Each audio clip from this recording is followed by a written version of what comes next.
What's up, everyone? My name is Ethan. This is Courtside TV. If you're new, don't forget to subscribe, and let's get into it. So today, I wanted to talk about the eternal question for this season in the NBA, ever since the James Harden trade, and that is, are we actually going to get a Lakers-Nets finals matchup? Because I've seen people questioning, people have questioned the Nets and their defense and whether or not they can make this trio work together, and then people have questioned the Lakers lately, based on their injuries that they've had to deal with and, some of the struggles that they've had this year. So I kind of wanted to ask the question, how likely is it that we will actually see the Lakers and Nets matchup in the finals, and what could potentially stand in the way of either of these teams reaching that? So let's talk about the Lakers first. Like I said, their biggest question right now is their injuries, and we don't know when either of their stars are going to come back. It looks like Anthony Davis is probably closer to a return than LeBron, although you never really know. The reports say LeBron's, going to be back before the end of the month, so before the end of April is looking like when we're going to get LeBron, probably around the end, so maybe a couple more weeks, 2-3 more weeks. Anthony Davis, who knows, could be any day now. I really have no idea. We haven't really heard that many reports on it. Obviously they're being careful with it, and you have to, especially because it's around his Achilles injury, or around his Achilles area with the calf and everything. That can get you into trouble, as we've seen, with other players in the past. It's just something that you never play around with in terms of injuries. So Anthony Davis, he could be on track for a return very soon, but the Lakers are going to be very cautious. And then LeBron with his ankle thing, high ankle sprains are also pretty tough to come back from. It's just a matter of time. You got to let it heal. And LeBron is rarely injured, so it's nothing to be really concerned about for the long term. But we'll just have to see when both of those guys end up coming back. So, in the meantime, they've been slipping down the standings. I believe they're in like 4th or 5th right now in the Western Conference, because they've been struggling to win games, and it makes sense. Obviously, they've had a pretty tough schedule over the last little while, and without their two best players, it's going to be tough for any team to win games. So, the Lakers have kind of been slipping a little bit, and that's fine, right? Because it's like we've all been saying this, as long as they're healthy by the playoffs, they're going to be okay.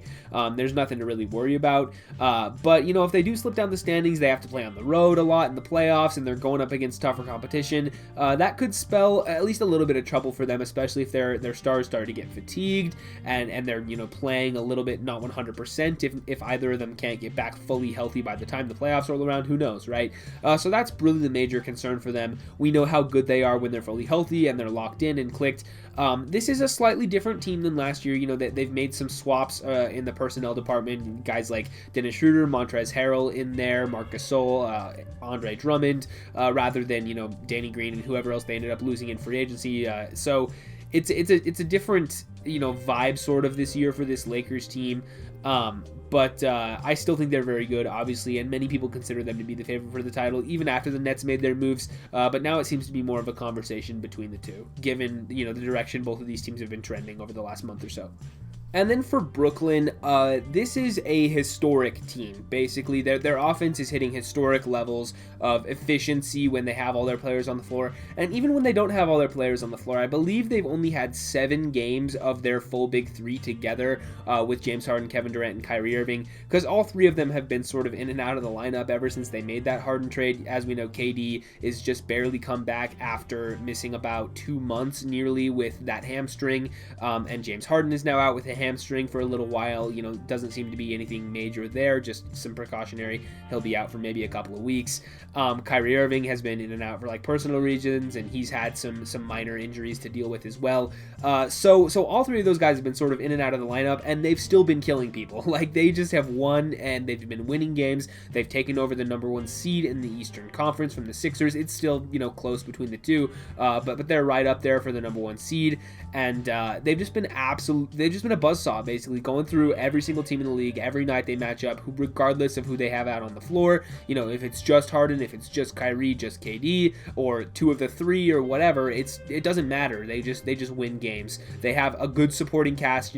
Part of my hesitancy when they made the James Harden trade was that they were giving up some of their depth, and they just got it all back in the buyout market, and a couple of other moves that they've made. So the Nets are really, really good. They're going to continue to be really, really good, and the scary thing about them is we really haven't seen them at full strength for a prolonged period of time. So this team is clearly, I think, the favorite in the Eastern Conference, and the question is, how do they match up against the Lakers if we were to see that matchup? Because like I said, many people have considered LA to be the favorite this season.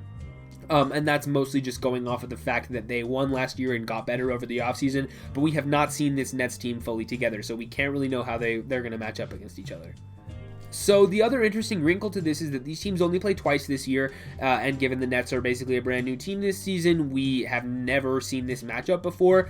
And the first time that they played, that happened back in February, and Anthony Davis missed that game for the Lakers. Kevin Durant missed that game for the Nets. Brooklyn ended up winning by about 10 points. So, it wasn't a super close game. I kind of remember that one, how it went down. It was kind of like, okay, well, the Lakers are probably going to lose because AD is not playing tonight. And the Nets still had Kyrie and Harden even without KD. So we didn't see the matchup at full strength. And so, you can kind of toss that game out the window. I mean, obviously you don't know which of these guys are going to be in the lineup if they do end up playing in the finals. But, you're kind of cautious about that given that both teams had injuries to deal with, right? And then they're scheduled to play again on Saturday. This is going to go up on Friday. So tomorrow is when these two teams are scheduled to play again. And looks like it's going to be without James Harden, without LeBron, and without Anthony Davis. So we're not going to see them match up at full strength in the regular season. We're not going to know. And if this is the finals matchup, then it's going to be a brand new thing because we've never seen this before. We've never seen this matchup, and so you can't really point to the regular season or point to past years and say, okay, well, this is who should have the advantage here, because you really don't know when we haven't seen these teams go against each other, and so it's kind of just a blind draw, and whoever you think is better, just go with that because you really have no idea based on prior matchups. So I think ultimately, if both of these teams are healthy, this should still be considered the favorite for the finals matchup. I think everybody should probably agree on that, given 100% health, these are the two best teams in the league. Now, who could potentially stand in the way, even if injuries happen, or even if both of these teams are fully healthy, right? Well, if you look at the Eastern Conference, like I said, the Nets just took over the 1 seed, but there are, some really good teams out there, specifically the 76ers and the Milwaukee Bucks. I think both of those teams actually match up pretty well against Brooklyn.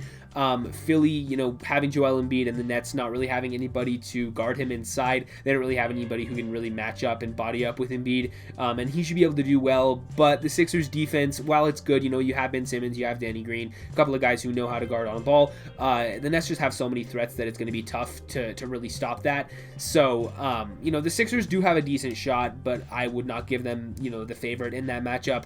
The Bucks, also a team that have a lot of smart veterans. PJ Tucker is a good defensive player. So is Drew Holiday and Chris Middleton and Giannis, and so they have lots of guys who also know what they're doing, and I think they would be able to present a challenge defensively. But like I said, the Nets are a very potent offensive team, and it's just tough to stop for anybody. So I don't think I would take the Bucks over them either. Now, I do think both of those teams could give them a run for their money. I don't think it's a guarantee like they're going to steamroll through the Eastern Conference. I think we'll probably see a close series or maybe two. But again, they probably should be the favorite in the Eastern Conference. On the Lakers side of the bracket, there's a lot of good teams out west. I think there's 6 teams at least that could potentially make the conference finals, maybe even more than that if you're feeling generous. You got the Jazz, who are the 1 seed right now. They've been a buzzsaw all year. We know that if they get hot from 3, they can basically beat anybody, but sometimes we've seen in big games them get cold, and that's when they're beatable. Phoenix Suns are a good veteran-led team. Chris Paul has them playing really well. I really like what the Suns have done this season. I think they're definitely a threat, and I would not overlook that team. I think maybe out of anybody, they have a really good shot at beating this Lakers squad just because they're full of veterans who know how to play. I think they have some guys who can, do a good job defensively on both of the Lakers stars. So I would look out for the Suns, but again, I don't think they would be the favorite in that series. Clippers, another one. We kind of saw how they melted down last year, but I think this team is probably better this season. They, had a couple of moves in free agency and at the deadline. And I think they're a little bit more locked in and motivated to not have the same 3-1 collapse that they did last year. So, the Clippers and Lakers, that would definitely be a fun series. We all expected it last year. It didn't happen. But obviously, Kawhi Leonard, Paul George are a good matchup against LeBron on the wing. They don't really have somebody who can guard Anthony Davis super well, but they can make do. The Clippers are a good defensive squad. You're looking at the Portland Trailblazers, who are really potent offensively, but defensively, they have their struggles, and I don't think I would pick them. Similar with the Denver Nuggets, who are also a threat here. I actually think that they are a pretty underrated team right now. Aaron Gordon has them winning. They've won like 7 in a row since they acquired him.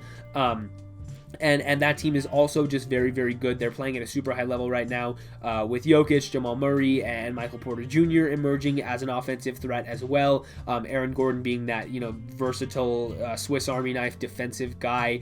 I think they're a really, really solid team. And so if I had to, look at the Western Conference, I think there definitely are a lot more threats to knock off the Lakers than there are for the Nets in the East. So, they're going to have a tougher path. And like I said, especially if they end up down at that 5-6 seed, wherever they end up, they're going to have to be playing on the road a lot and against some tougher opponents, because if they have to, go in back-to-back series against some of these really, really good teams in the Western Conference, they could get worn out. And that's just one thing to look out for. And listen, I was just looking at the standings, right? And the Lakers could potentially be in danger here if they end up falling down into the play-in game. I'm not saying that's going to happen, but let's just say for the sake of the argument it does, right? And they end up down at the 7 or the 8 seed. They could potentially have to go against the Dallas Mavericks with Luka, and we know that if Luka gets hot, they're capable of winning any game. So say they go against the Mavericks and they get really hot and end up winning that game, or if the Lakers aren't healthy or whatever, right? Then they might potentially have to play Steph Curry and the Golden State Warriors in that second play-in game. And, who knows, if it's a one-game shootout, potentially, Steph gets really hot and they end up winning that. So you kind of get into a situation here where the Lakers could really find themselves in trouble if they can't, stay above the play-in tournaments.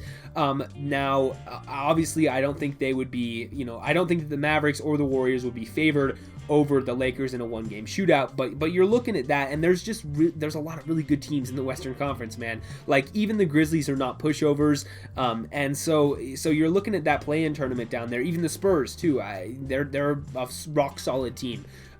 So, specifically though, with Dallas and Golden State, they have that upside of having superstars on their team, right? It's Luka and Steph, and anytime you have a superstar, anything is possible to happen in the playoffs. And so, not that I'm saying that the Lakers are going to lose those games if they get in the play-in tournament, but that is something to look out for. And man, would that be something if the Lakers ended up losing and not technically even making the playoffs.